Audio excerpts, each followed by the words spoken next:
la semaine dernière, Ça ni fait Johanna longtemps. Roland, la maire PS de Nantes depuis 2014. Ça nous manquait. Peut-être on est avec Guillaume Richard, qui est conseiller municipal d'opposition à Nantes. Vous êtes un ancien LR et vous êtes passé chez Horizon. Et pourquoi je vous ai demandé de venir ce matin? Parce que vous avez produit un tweet où vous écrivez « La mairie de Nantes et Johanna Roland affichent la traduction arabe d'un document municipal de quartier reçu aujourd'hui par beaucoup de Nantais. Je suis profondément choqué de cette pratique anti-républicaine abordée en fonction des quartiers. » Et vous avez écrit hashtag clientélisme. « La République est une et indivisible aussi grâce à sa langue, nécessaire à la constitution de notre identité collective. Les faits sont très graves et écrivez-vous, hashtag Nantes, hashtag Malakoff. » C'est vrai que la mairie de Nantes a donc écrit. Alors, c'est pour une fête de quartier. C'est un événement qui s'appelle Jour de fête. C'est organisé dans le quartier Malakoff, où il y avait le stade Marcel Sopin, jadis.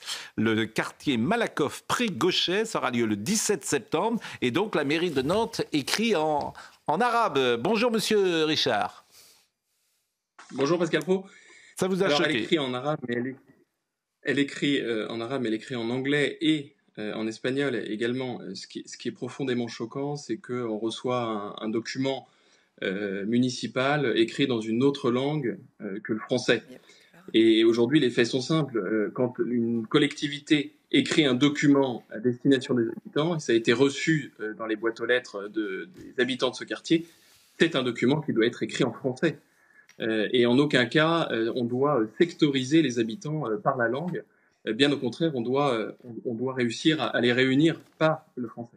En tout cas, c'est moi, en tant qu'élu républicain, c'est précisément ce que je soutiens. La République, elle est définie très clairement, et la Constitution est là pour dire la langue, c'est le français. Point barre. Il n'y a pas d'autre langue. Et donc nous, en tant que collectivité locale, si on commence à prendre des libertés, c'est absolument plus possible. Bon, quelles sont les réactions? Que dit la mairie de Nantes? Parce que moi, je ne vais pas demander de réagir, puisque généralement, quand je demande à la mairie de Nantes de réagir, ils ne veulent pas réagir. Qu'est-ce qu'on vous dit? On m'a rien dit. J'ai eu une réponse sur Twitter de la mairie de Nantes qui a dit « Regardez, il y a également l'espagnol et l'anglais ».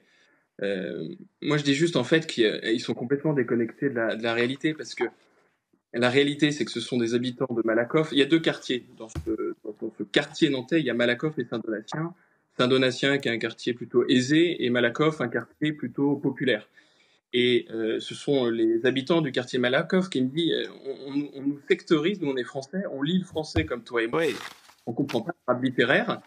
Et donc finalement, on s'adresse à eux dans un arabe littéraire qu'ils ne pratiquent pas, puisqu'ils parlent et écrivent le français comme vous et moi, mais en aucun cas. Alors, ils parlent évidemment arabe, mais ils parlent, ce qu'ils me disaient, ils parlent le darija, qui est un argot maghrébin, c'est dans leur culture, dans leur héritage, mais en aucun cas ils parlent et écrivent l'arabe littéraire. Donc en plus, au-delà de l'action un peu anti-républicaine et surtout clientéliste, ils ont tapé à côté, parce que en fait, il faut leur parler comme vous et moi. Pourquoi? Parce que ce sont des Nantais comme les autres.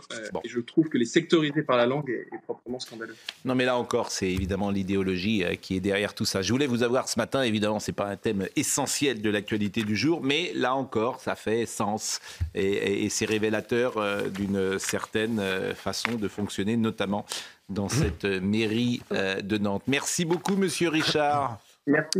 Merci d'être intervenu ce matin. Je voulais qu'on